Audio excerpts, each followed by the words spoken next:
All right, welcome everyone. Allison Skalberg here, representing ADDA-SR, which is the support group for attention deficit disorder and hyperactivity disorder for Fort Bend County.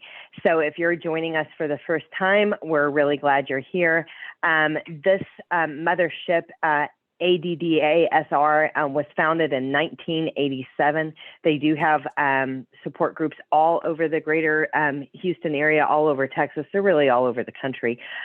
Different groups focus on different aspects, like some might be adult groups, adults with ADD. Our group has primarily been a parent group, parents that are parenting kids with the disorder. So your child might not have this disorder. I know that we have talked about this webinar a lot on some of our other webinars. Tonight, we are really, really excited to have Jodi Glou here. She is an independent educational consultant for special needs families, or for those neurodiverse or kids that learn differently. I was recently introduced to Jodi, and I'm super excited. Some of you may have attended some of our consolidated planning group webinars that are all focused on special needs and kind of transition and planning for special needs kids. And we talk about college and higher education and post-high school options quite a bit. But what comes up over and over again is there any such educational consultant that is really focused on our kids, on our population and how our kids learn differently? Is there a fit for our kids and things like that? So tonight, we're glad you're here. Your microphones and your videos are muted, so we can't see you and we can't hear you, but we know you're there. We want to take questions as they come to you. So if you will put your questions in the chat box, I'm going to read out those questions to Jodi tonight, and we're going to get through just as many as possible. I've got 6:30. We're going from 6:30 to 7:30. So if you're planning dinner or childcare or whatever, you can know that we are going to be done by 7:30 tonight.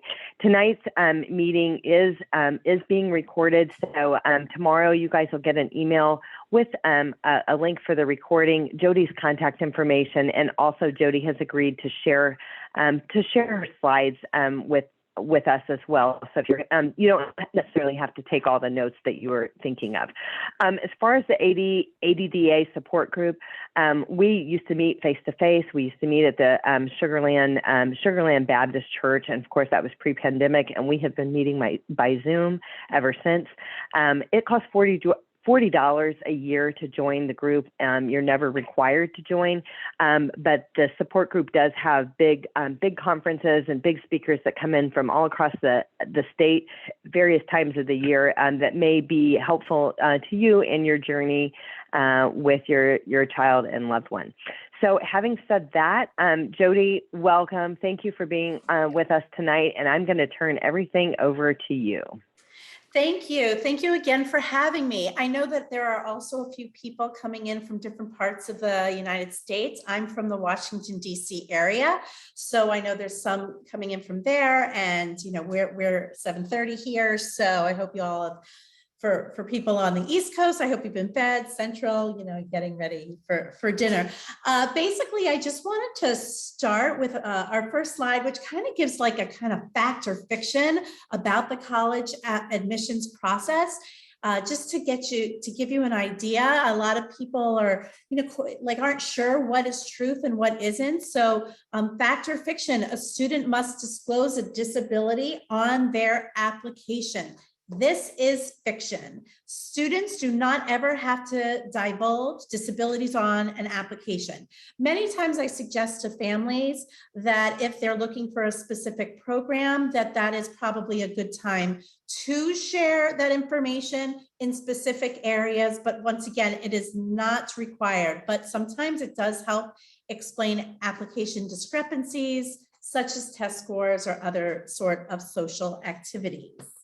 Okay, so next slide, please. So did you know that according to a nationwide survey, 1 in 5 college freshmen report having at least one learning disability or psychological disorder, and more colleges are starting to take notice. So more and more schools are offering programs for students with learning disabilities, ADHD, to help with executive functioning. So really, I want to start at the beginning. How do you get started with your search and your process? Well, first, I want to talk about working with high school counselors versus working with someone like myself, an independent educational consultant, also known as an IEC. First of all, it is most ideal to work in tandem with one another. Some schools are more open and receptive to working with independent educational consultants like myself, but all in all, it's basically we all play a very important role in your child's college application plan. So let's talk about the role of the high school counselor and how it differs from maybe that of an IEC. So whether your student goes to public school or a private school, their counselor is going to be a primary letter of recommendation that the colleges will read. So I, as an independent educational consultant, will never send a letter of recommendation to a specific college. So it's always important to build a foundation and a relationship with that high school counselor. Also, high school counselors have perspectives regarding other students applying to schools within their environment. So if your student goes to a private school and maybe there's other schools that are a little bit, that tend to track to a specific area, then high school counselors will also tell you that. And also if your schools have AP classes or IB, they're going to be putting that in the profile. They can also help narrow down like good options for other letters of recommendations like teachers or coaches or bosses or the like. Now, many schools have Naviance. Not as many private schools have Naviance, but Naviance is a system that really helps with the college search process. And that is also another role that high school counselors have. I also have a lot of experience with Naviance, as do most IECs, especially those who have a certificate like myself and who do continuing education. But the high school counselor's role is to really be the conduit to Naviance. Can we talk about the high school counselor's role as well? From a perspective, we work with a lot of parents, and a lot of times that they'll say the high school counselor is doing that. But what we find is that there's only like so many high school counselors, and sometimes these high school counselors, sometimes they're assigned to multiple schools and the entire student base of multiple schools. So they're one person and the entire senior class is, working with them. So they're really not your personal consultant on everything. They're kind of doing the treetops. Can you talk about that? And I mean, they're doing well and they're working hard, but they're one person is right. Kind of my takeaway. Yeah, thank you for bringing that up. That's actually, there's some really good points there. The first one is that, especially in a public school system, if you think about a school that has maybe 500 kids in each class and one counselor, that's a tremendous undertaking for anybody, let alone someone who's helping someone with applying to schools. IECs usually cap their classes. For example, I cap mine at 20 students per application year. Some others might be a little higher, some lower, but the reason I cap it at where I am is because I work with so many neurodiverse families that it just would be impossible to get, everything that the student needs done in a timely fashion. So high school counselors, that's not their job. That's why, they will help. They're going to write a letter of recommendation. They maybe can help you with technical problems with, getting your transcript sent in. Maybe they could give you some perspective on what other kids are applying to, but that's really it. Even in private schools, and I have a lot of students that attend private schools that come to me very late in the process, and they assume, well, they have a specific college counselor, and since there's 60 students, that they should be able to help their student. But what they don't understand is very rarely do these individuals have the opportunity to tour colleges around the country. Prior to COVID, I was touring about 30 colleges a year to find the best fit for my students, both programs and the school itself. And high school counselors just don't have that ability. Thank you. Thank you for sharing that. I appreciate that. You're welcome. So moving on to like the role of an independent educational consultant, like I already mentioned, that the number of high school counselors is significantly higher than one of an IEC. The other thing that an IEC can do is help develop a college wish list, which would basically be, okay, where a student might fit best in a reach, target, and match environment, but also in regards to area and private or public, and programs as well.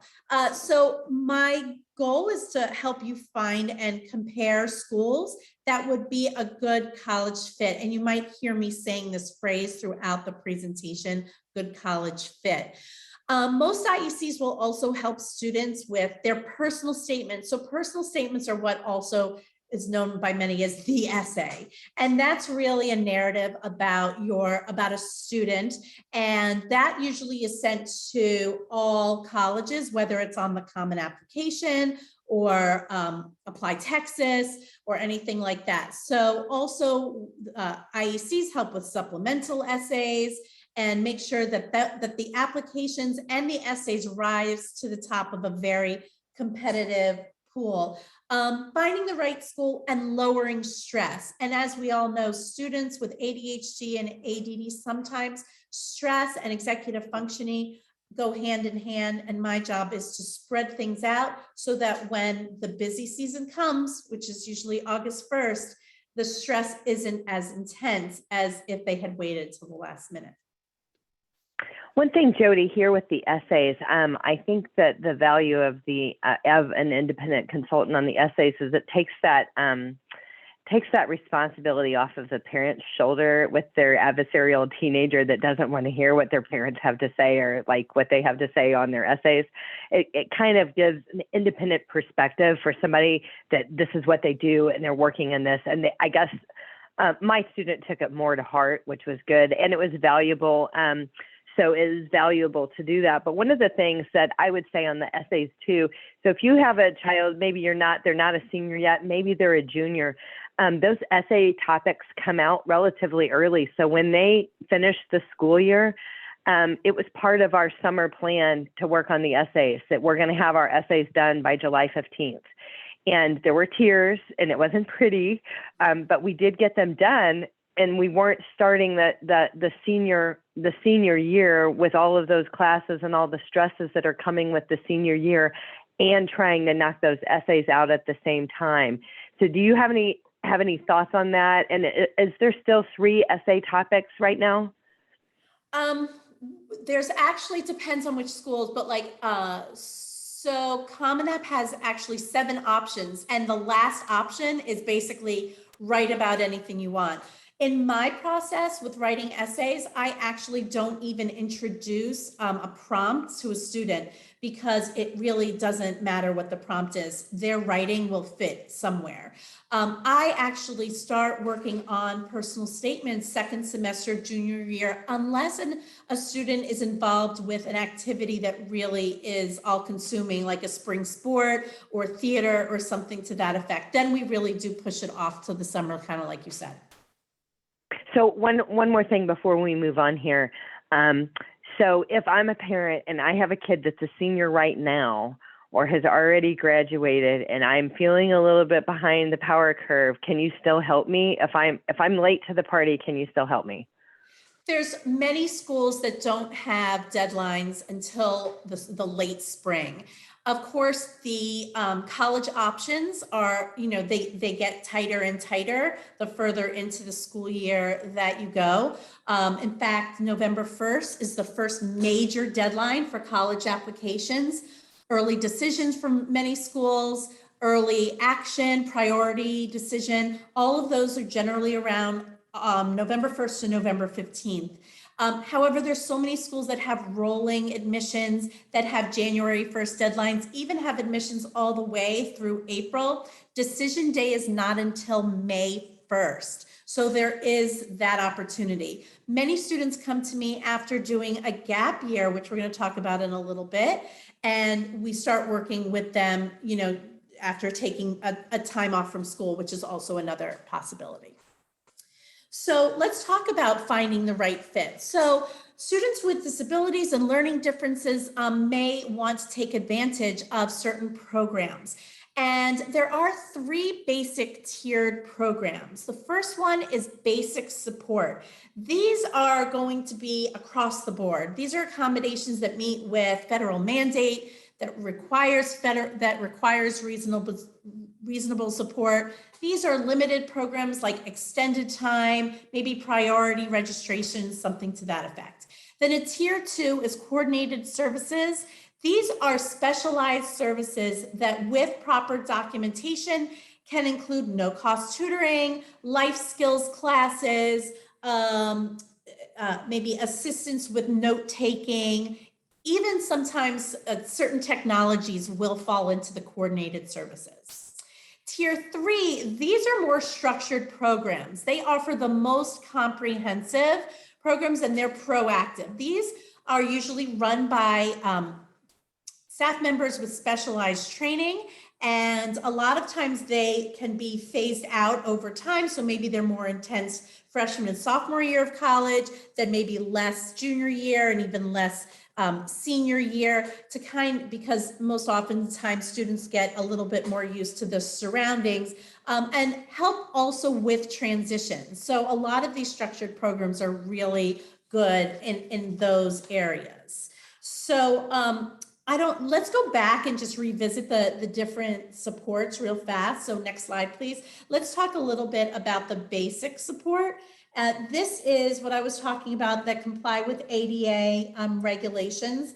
And these are on a voluntary basis and often have limitations based on what is reasonable and available. When I tour schools, because of the work I do with the neurodiverse population, I meet with the disabilities or success office. They have many different names now. And I try to get a gauge on what do these schools offer. And sometimes I have families that say, you know, my daughter, you know, or son has straight A's, you know, really smart, but they need the accommodation, so they can't apply to these highly selective schools. Well, that's actually a misnomer. There's many selective schools out there with really great supports, better than just the basic supports that many schools may have. And some schools that maybe aren't as selective have these tier 1 basic supports. So let's talk about tier 2. I find that tier 2 to be the most popular, which are the coordinated services. And usually there's at least 1 certified learning specialist on staff. They are knowledgeable and trained to provide assistance. And oftentimes they can be kind of relegated to specific areas. So there might be a specialist with ADD or ADHD. There might be one with autism spectrum disorder, one with physical disabilities. So there are many different areas that would go along with the tier 2 coordinated services. But the tier 3, like I said, these are very structured programs and very comprehensive. There's active involvement from the director and usually almost all the participants, and they are structured, and there's usually some sort of agreement, and oftentimes there is an additional fee attached to that. Some schools don't have that, but for highly structured programs, most of them do have an additional fee unless it's a specific school that has it rolled into their program. Okay, so next slide, please. Jodi, can you talk about the offices of disability? Because what I found is the offices of disability are not created equally. So even though they're all offices of disability and they all operate under the ADA, they're not all the same. So my advice is to really, examine the schools, but examine that office of disability. To me, that is like, if your child needs accommodations, that is like number one or number two on the list, because the school might be great, but the Office of Disability might be horrible. They might have one really brilliant person that runs the entire office for the entire university, and that person's brilliant, but they can't serve your child. So talk to us about that a little bit, and then can you also talk about the accommodations that you're getting in the public school don't necessarily transfer to they don't transfer to the university. Correct. Let me actually give you something that you mentioned really made me think of this anecdotal story that I have. So, and I'm not going to necessarily indicate the schools because I don't, but at some point I will, but there are two very, very large schools. So size doesn't necessarily matter. They are equal in size. One of the schools I went and I met with the disability office, and there was both schools were about 40,000 undergrads. So I went to meet with, we'll call it the East Coast School, which it was, and I met with the Director of Disability Services, and I asked him what his background was and how he got started, and I was surprised to hear that his background was that he was a vacuum salesman before he went in. Yeah, yikes, right, Allison? So, and I just kind of looked at him and I said, well, okay. And so then the questions were, so if a student needs teacher notes, how can how do you get them for that student? And they said that basically they hire outside vendors to get those notes. Everything was a red flag, like one red flag after another. Then I met with a separate school that has actually two disability centers. One is more like a coordinated services, like I was mentioning before, where they do offer, additional time. They have technology available, but then they also have one that's much more structured that students actually have to be accepted into because it is really highly sought after.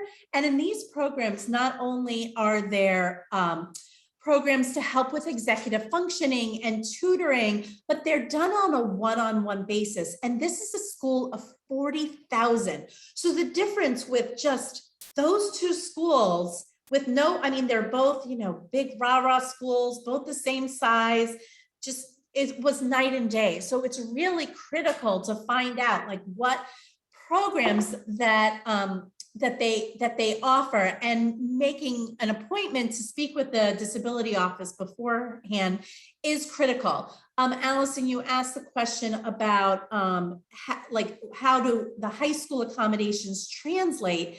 And you're right that they're not guaranteed to be translated. However, sometimes colleges will allow an IEP or a 504 to be used as evidence as they decide what accommodations a student can receive.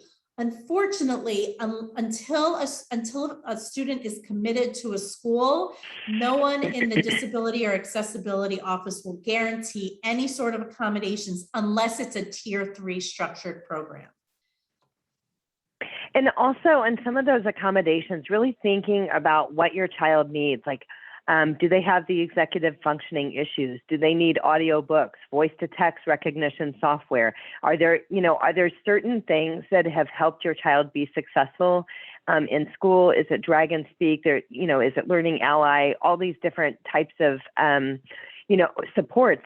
The thing is not all schools have it. Some schools say, oh yes, and we charge for that. So like you're paying for it independently, and other schools have it and there is no cost associated with it. But if it's something that your student really, really needs or has to have, you definitely want to learn about those things. And it's interesting because some of the schools that literally charge 56, 60 grand a year, some of these private schools out there, some of them don't have those tools. Some of the simplest tools that some of the public universities have, some of the other schools don't have them. So you've got to ask the questions and got to really be, aware of what those needs are for those accommodations and if that office can fit it. Because like we said, they're just not created equally.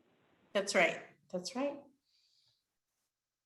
So demonstrated interest is basically, I wanted to just raise demonstrated interest real briefly because that is something that really comes into play as far as colleges trying to figure out who is, if they're going to give an offer to a student, who is going to be interested in signing with that school on decision day. And yield is very important to them. It kind of like positions them with all of the, U.S. News and World Reports and Wall Street Journal and all that things and all of those things. So there are many ways to show that through campus visits, social engagement, even like going to events and email and early decisions are obviously the best way to show that you are committed to going to that school, just to give you an idea of like what's in, what schools are actually thinking about as far as like giving out their acceptances. So next thing I want to briefly talk about is college campus visits. So I have families right now, I have freshman families right now who are like running out to visit all these colleges because they were closed during COVID. And I want to say that, there's no reason to like jump on a road trip every little 3-day weekend that you have to see every college that there is to see. The one thing that came out of COVID that I have to say is every single school has really improved their virtual touring mechanism. And in fact, many disability offices are completely virtual anyway. So please take advantage of those opportunities. So I'm going to actually answer this, Allison. So the question is tier 2 or tier 3 programs. There is no list because it's changing almost every day, but it's just kind of like, saying more like what's a big state school, rah-rah versus not. But, if you know what to look for as far as a structured program versus a tier 2 program, that's how you know, there's no like, oh, here's a tier 1 and here's a tier 2, just by knowing that if there's a structured program, it's a tier 3 and so on and so forth. And asking the questions of who's allowed to participate. Do they have math and writing labs? Is there special technology? Do you charge extra for it? Is there a transitional summer program? What about distance learning? What is part of the program to help the neurodiverse population? Okay, so let's talk about early admissions options. So when students start the application process, this is one of the reasons that I really try to get students started a little bit earlier, because honestly, the early actions, which are now November 1st, so it's a very busy time for many students, early action, early decision being November 1st, they also provide the best opportunities for students to be accepted, not just into the schools, but into specific programs. In fact, I'll give you one example, RIT, Rochester Institute of Technology, which is a school especially for students interested in STEM that has structured programs. It's a tier 3 institution, but many of their programs, once they're full with their early decision kids, they're full. So they may have structured program, but you may, if you aren't accepted early decision, they might be full. So early decision, just so you know, you get one shot. You basically can only apply to one school early decision. And you're basically saying if your child is accepted, then they're going there. Okay, no matter what the financial ramifications are, but usually you can get schools to do a pre-read, to get in financial aid offices to do a pre-read to kind of get an idea of what kind of financial aid that they might receive. Restricted, did you want to say anything, Allison? I just wanted to say that some of these structured programs that you're talking about, I know for sure in Texas, definitely you do want to apply early. Some of them have 4 slots. Like That's some right. of them, so some of them may have more. They may have 10 or 12, but some of these structured programs literally only have a couple of slots. So if you're really looking to get one of those slots, you you've got to look at this stuff early. And I don't know for the rest of the country, but I know a lot of the programs in Texas, are that way. No, that is everywhere. And one of the things I also I meant to raise this a little earlier. The one thing that I do want to raise is that while you might have high schoolers or middle schoolers right now, and you've kind of been their advocate for them, your student is the only one who's going to be able to take advantage of these programs. They're on their own. In fact, because of FERPA, which is an agreement that the schools will not talk to the parents, for that, this is really up to the students to take advantage of these opportunities. So I just wanted to bring you up to that. So, all right, let's talk about the admissions process. So, as you know, because of COVID, so many schools, Texas included, have really moved into a test optional format. Many schools have committed to a 3 or 5 year pilot program to see how test optional works. The one state that never went test optional, even in 2020, was Florida. And they obviously still aren't. But as things start to slowly get back to normal, more and more schools are taking test optional off the table. So you want to also look at, for schools that look at your student holistically. So we'll look at the curriculum and the GPA and recommendations, extracurricular activities, essays as part of the admissions process, and not just relegate to GPA and test scores. That's not ideal usually for the neurodiverse population. Let's talk about kids that are ADHD, because oftentimes they have comorbid conditions, anxiety, depression, other mood disorders, and things along those lines.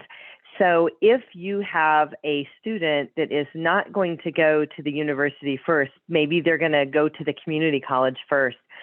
Is it even necessary for us to put them through the stress of the SAT and the ACT if that's the direction that they're going first?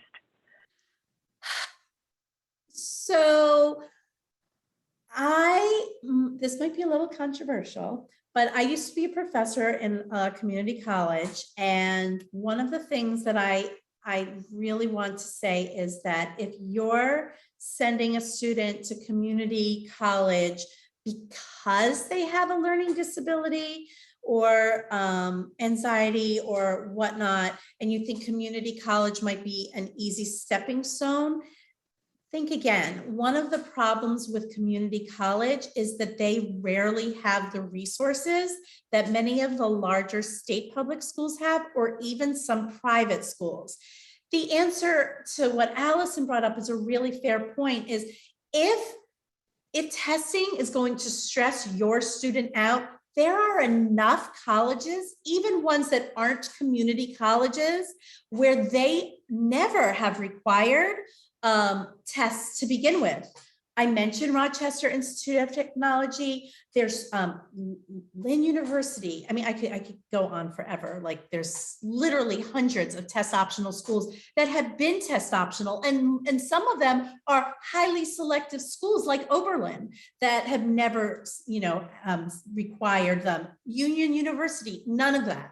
So if that is going to stress your student out, there is no reason to push. There are other opportunities, but state schools usually do require test scores. So, but sometimes you'd be surprised where the test score floor is. So sometimes that is, a possibility.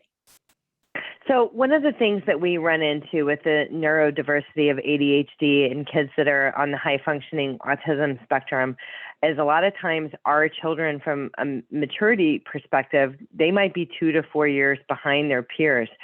So some of us parents wonder, can they make it? Can they make it on the university level if their maturity level is not, up to par? So can you talk to us about that for a second on the university level? Yeah, so more and more universities are really working with transitioning programs to help in that area. I do say that sometimes it might be better to find a university that might be within driving distance. I am a big proponent of at least allow, if the student is ready for college, and we're going to talk about other options such as gap years in a minute, which I am the biggest fan of a gap year, that there are possibilities where students can be kind of nearby, like maybe 45 minutes away from home. And in case, if there's doctor's appointments, therapy appointments, they still have the access while being away from home. Those are a little bit more ideal, I would say. But if you're not even sure if college is the right path for your student, that's when I really encourage community college, because that is just to figure out, hey, is college the right place for my student, or are there other opportunities that we want to look into? And that's where I think community college is invaluable. Thank you. Thank you. Okay, so let's move on to the next slide. Okay, so the application itself, just so you know, there are many different types of applications. Common App is still the most popular out there. It's one application that goes through many schools, but Texas is a state college application. That's the second from the bottom. Apply Texas, you can apply to all the Texas state schools through that, and some of them are private, but all the public ones. But some of the schools, like at Austin, they have a separate component that you also have to fill out. Coalition for College is kind of like Common App's competitor, and it's dwindling. Coalition also, Texas kids can use Coalition to apply to schools. Institutional applications are where are schools that have their own applications, kind of like Georgetown University. International applications, if you have a student that you may think can handle going out of the country, there are many different opportunities available for students there. And then military academies usually have their own set of rigorous standards. Okay, next slide. So as I already mentioned, most applications go live on August 1st. Whatever their due dates may be, it's not just getting the application in, it's also getting the scores in, it's getting the letters of recommendation in. Neatness counts, typos, omissions, or other errors, that is a big no-no. Things are now transmitted electronically. So if there's a word count that they're asking for, you need to adhere to it. I'm a big proponent of recycling essays, but part of the problem with a lot of kids with ADHD is they may skip over some of the things that they need to adjust for different schools. So there is what's called the Why Us supplemental essay. So if you're writing a supplemental, let's say for College of Charleston, why do you want to go to College of Charleston? And then you're also going to use that same essay for Lynn University. You better make sure that the programs have the new names, the professors that you're including in the essays have the appropriate names, and that way you're not making a mistake before sending it in. And that's another way that IECs are really helping students to create a way for them to do less work and get a higher quality of submission. And I think a lot of parents are they're inclined to help on the essay. And so the admissions people are really hip to parents writing essays. They really want to hear from your students. So talk about that, because that is a real thing that happens. Oh, I know. I know, I can tell when I am sitting next to a student and I see how they're writing, and then I get the first draft and it doesn't sound like they were talking. But one of the things schools are really looking for is a student's authentic voice. I am not saying that it's not good to proof your students' work, because it's always good to have another set of eyes on it. Having too many cooks in the kitchen just is not ideal. This is your students' messaging. Many times I'll have parents say, well, that sounds boring, or I don't like that topic, but that's what's important to your students. So I always try to validate what the student says first and foremost. Okay, you can go to the next slide. So the application has many components. I mentioned letters of recommendation. Schools will give you some indicator, but schools like Clemson, for example, they'll take up to, I think it's something like 20 letters of recommendation. That's just not necessary. 2 are fine. College interviews, there's 2 different kinds, an informal one that might be just to find out information, and one where a student is being evaluated. I actually do mock interviews with any of my students who are having interviews, whether it's a virtual one or whether it's one in person, to make them feel a little bit more comfortable. Extracurriculars are key.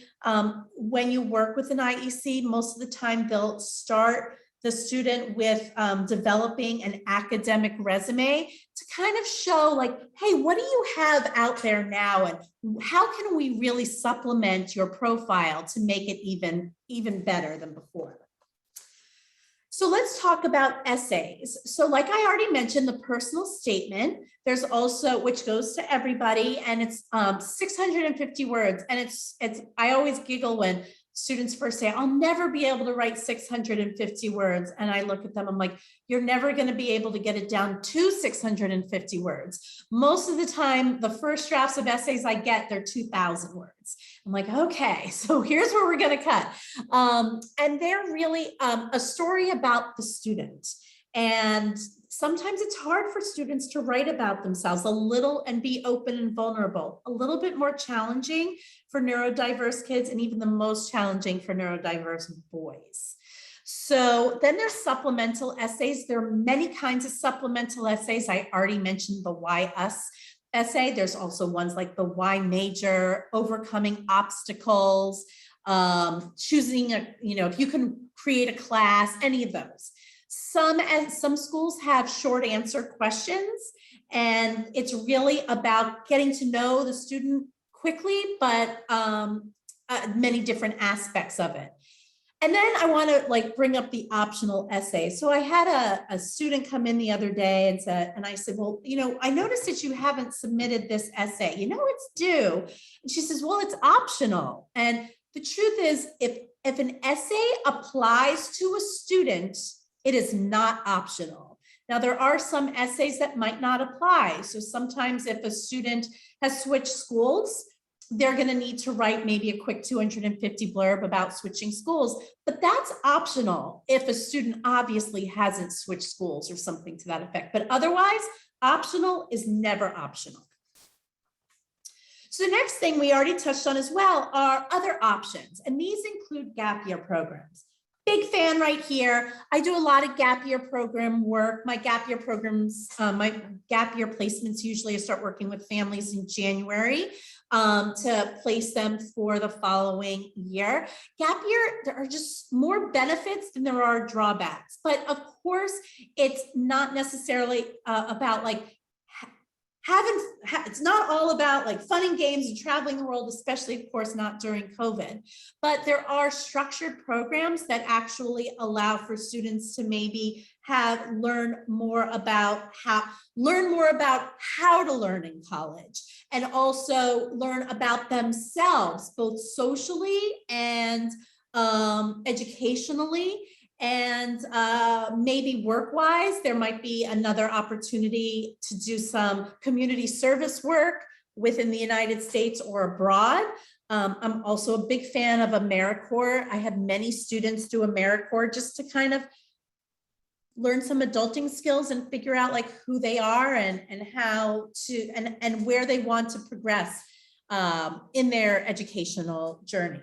So that is a wonderful program. And the US is only catching up now, and Europe's been doing it for years. So I'm glad to see that. So if we've got families that are interested in gap year programs, they're pretty sure they're going to need a gap year, then you are aware of what the good gap year programs are out there and how to evaluate them effectively and things like that. Because I think that's part of the problem is, anybody can Google gap year programs, but evaluating them for what they're worth and what they cost and if they really deliver how great their website says they are, I think that's another story. So for families that are considering this before their university journey or whatever journey they're on, this is something that you can help them with.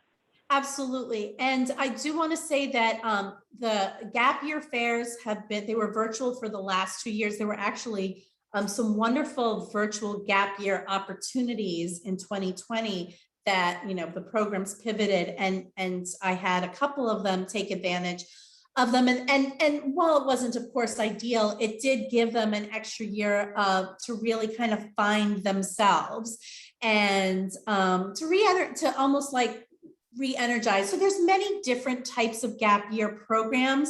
There's the academic program. There's academic combined with travel, where you do maybe it's usually 3 months and 3 months, 3 months doing maybe an academic precursor, and then the second half maybe doing a community service project.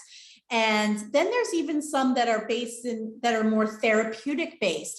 It really depends on what the family is looking for. And so the accredited gap year fairs are wonderful because not only do they have the different programs and they're only accredited programs that are allowed to participate in, the gap year accredited fairs, but they also talk about how they are beneficial. So a lot of times I'll have a family say, oh, I'm not doing a gap year for my kid to go travel, across East Asia and just to, backpack, but that's not what they always, that's not what they are. Some of them I had one student who did who was at a different project in Africa because she wants to be a veterinarian. She was working with different types of animals all over Africa, but the majority of my families want some sort of structure. And there are many different programs, both in and out of the US, that offer that opportunity. I think the reality of the situation of the gap year, a lot of our students really don't know what they want to do when they grow up, and it's okay. There's so many pressures in this world on these kids, and they don't know. They're not there yet. And ultimately, if they don't know and they're not there yet, yes, there's like the general studies, when you go to the university, but the cost of changing your degree path, multiple times is ending up costing the family way more money than sending them on a gap year. Because, graduation at 6 years instead of 4 or, whatever. So, I mean, we definitely see that as well. We had a comment in the chat box that somebody would be interested in the academic structure of IT gap programs, like if there's a such thing as IT gap programs or what have you. So there are some programs out there that are STEM in nature, for lack of a better, that's kind of how they're structured. But a lot of them are kind of tied. It's almost like it's like a sub major, and it's much more of like an academic type of gap year. You can take courses within a gap year that are IT or STEM based. Those are usually the more successful ones, but otherwise I would encourage maybe doing, I didn't mention this, but one of the gap year programs, and I don't like to necessarily call it a gap year, is a PG year, a postgraduate year, and where there's many schools out there that have that have opportunities for kids to focus more on IT, and maybe their school didn't have those opportunities. In that case, I tend to refer to doing a postgraduate year. I saw a question come up, but I didn't get to see it. Yes. How do we find out about gap year fairs? That's a good question. That is a really good question. And so they're very highly publicized in the Washington, D.C. area. They always come out after January, I will tell you that. I am not sure in Houston or, other parts of Texas, like where exactly they are promoted, but they travel around, and they usually have a virtual one that's kind of nationwide. I would be happy if you want, you're going to have my contact information at the end. I always share anything about the virtual and national, like when they have the national list of college fairs. So kind of like with a concert, there are different parts of the country. So when they release the locations, I usually send that out in one of my many mailings that I do throughout the year. So if you, want to like my Facebook page, go ahead. Custom College Consulting, you can look that up, and you'll find out about like any upcoming dates all over the country, because I work with students from East Coast to West Coast. So we already talked about community college, so I don't think we need to touch on that again. So I do want to quickly touch, we're not going to spend a lot of time on this, on the scholarship and financial aid component. Like I said, we aren't going to spend too much time, but the reason that I want to talk about FAFSA, which goes live on October 1st, which means it is open, and that would be for any students that would be starting school as, so for any current seniors or ones that are starting school next year, you would be wanting to fill out the FAFSA now. This is the free application for federal student aid. Now, I have a lot of questions from families that are like, why should I fill it out? I'm not going to qualify. And I always say, first of all, you have no idea what you're going to qualify for. And second, and most importantly, is more and more schools are requiring that students apply for FAFSA in order to be considered for in-college scholarships. So a lot of times they won't even be considered for merit scholarships without filling out the FAFSA. Also, to get, a lot of families like to have their students take out a direct loan. The direct loans are through FAFSA, and that's to build a student's credit. So you have to fill out FAFSA. I think you wanted to say something, Allison. Yes, definitely important. We do hear all the time families saying, well, we make too much money, we shouldn't fill out the FAFSA. A lot of even private scholarship applications are also going to require the FAFSA as well. We have someone says, if you are interested in the gap year option, should the student apply for admissions or to wait until the fall of the gap year? That's a good question. That's a really good question. And it really depends on sometimes the schools themselves. Some schools don't allow for deferral for gap year, and some encourage it. So it really would depend on the schools you're looking for. I like to start the application process during the student's senior year, even if they end up choosing a school that doesn't allow for deferral, and even if they have to reapply.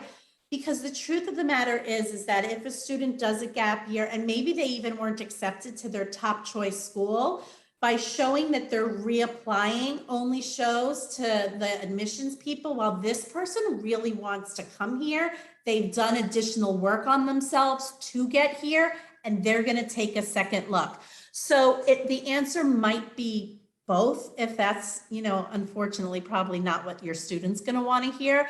But the benefit that comes out of that is that the personal statement is done, and most of the other aspects are just, periphery. And I think the big convoluted thing is all universities and community colleges are different, and they have different rules and different deadlines and different requirements, and one does it one way and the other one does it 5 different ways. And so it's just not a slam dunk. If you're applying to multiple schools, you're going to have to find out the requirements of each of those schools, not just one. That's right. So kind of, as Jodi said, we're really not going to go deep and wide on the scholarships and the financial aid. There could be a whole presentation on funding for college. But the main thing that you should know is that, there are, state scholarships, there's school scholarships, there are disability-based scholarships for every possible diagnosis out there, even for siblings diagnosed with something. There's a scholarship for that. But look out there early, create your spreadsheet, get going early, know when the applications are opening, when they're closing, what the requirements are, and look at each of the schools' website. We have an entire presentation on funding for college for kids that are neurodiverse, and a whole list of links of scholarships and things like that are available, and you can add those to your spreadsheet. So we'll put we're going to put our YouTube channel, we have a recording of this presentation. We're going to put that, that you're going to see that on another slide. So you can go out and look for that recording on the YouTube channel. And you can also reach out to us if you want a specific slide deck with those links. We'll absolutely send those to you as well. Did you have anything else that you wanted to kind of mention on that, Jodi? Nope, I think that you covered it. Thank you. So the decision, probably the most exciting and sometimes the most dreaded portion. So it is really important before making the decision, which is May 1st, decision day, that you revisit the priorities, you look at your the financial requirements, and try to attend as many admitted students days for the top contending schools that they have to offer. Because although many of my students that started this year didn't have that opportunity, now that they are opening back up, it's really the best way to get a feel if this is the right school for your student. There's also other options like spring admissions options. Some schools will allow you to do your study abroad first year, and then you can come in as a sophomore. Waitlisting is always a possibility. I had so many kids get off the wait list last year. It was crazy because last year was an application season like nobody ever knew. But rejections are really the hardest part of the decision process. So you have to kind of make the, be realistic about the schools that they're applying, that students are applying to. You know, even reach schools should be ones that are potentially attainable. And if a student is unhappy, it's okay. There is always the transfer option. In fact, there's some there's some stat out there that a quarter of all students will transfer at least once during their 4 years of college. So that is always a possibility.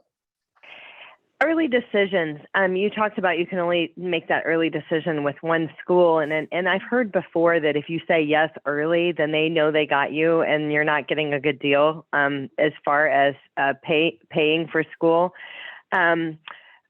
So do you think that's true? And if you really don't know, and since they don't make their big offers until May, how can you make an early decision if you're applying? An early decision is fine if you're applying to one school, but if you're applying to multiple schools and you're not even getting their offers until May financially, why would you do an early decision? Okay, first let me clarify. The May 1st is for the student to make his or her decision. So that's first and foremost. The last decisions usually come at the end of March, but still a good question. So I always encourage families who are going to do ED to do what, as I mentioned earlier, a pre-read through, not admissions, it's through the financial aid office. They're going to ask for specific materials to see where, you know, what type of money that you could potentially expect. But I have to say that it is complete fiction that by doing ED, they don't have to give you as much money because they have to be consistent across the board according to law. So if someone comes back and like sees that this person got this great deal and this person, and they're not equivalent, and maybe the students have the exact same major, they have the exact same scores, and one received a higher financial aid reward than the other, then the school's going to get in trouble. So that is a complete fiction. However, there are some scholarships that are a process. I had one student who got a wonderful, wonderful scholarship from a specific school, just fabulous, almost a full ride. In order for her to afford the school, she really needed a full ride, not could handle basically the living expenses, but she was in the pool for the one of 5 full ride scholarships, and she didn't get it. And so she had ED'd to the school, even though she had gotten a nice little chunk of change, knowing, hey, you are definitely going to get this, but you're in the running for this, but we can't guarantee it. If that happens, the students' only options are one, to either study abroad, or two, to go to community college for at least a year. And that's what she did. I did see another question. Yes, we just have a couple of minutes left. We're almost out of time. One participant said ED offers a huge admissions advantage at most schools that offer it, and that's the reason to utilize it. So thank you for sharing that. So you talked about the FERPA earlier, and this is an important document. Yes. So the universities are going to let us pay, but they're not going to talk to us unless the FERPA is on file, right? That is correct. And I have to say that I really encourage families, even with students signing a FERPA, a release, and it has to be signed separately for each thing. So whether or not the student is you're going to be able to find out even the student's bill, or every single department, you need to sign a separate FERPA release. But I encourage families to really, let the student take the lead. They are in college. If you trust them enough to go to college, you need to limit what you are going to be having them sign as far as releasing information from you. But of course, there is, with students with special needs, there are, of course, a caveat to that. But I do want to really encourage families that if you are ready for if you know your student's ready to go, let them go. Okay, key takeaways. You can really just throw all these up there. Basically, it's securing accommodations in high school. They're going to help beforehand. Start building self-advocacy skills now. Accommodations vary, so make sure that you find out what schools offer, work with school counselors, IECs, and with proper planning, students with learning differences can be successful in college, regardless of what college it is, as long as it is the right fit. So my information, I believe, is on the next slide. And if you want to reach out to me, I'd be happy to talk to anybody and set up I usually offer a complimentary consultation with the student and their families. And if you have any specific questions, I'd be happy to help. I'm also on Facebook, Instagram, all the social media, and I put out, some news of the day in relation to admissions and the neurodiverse population.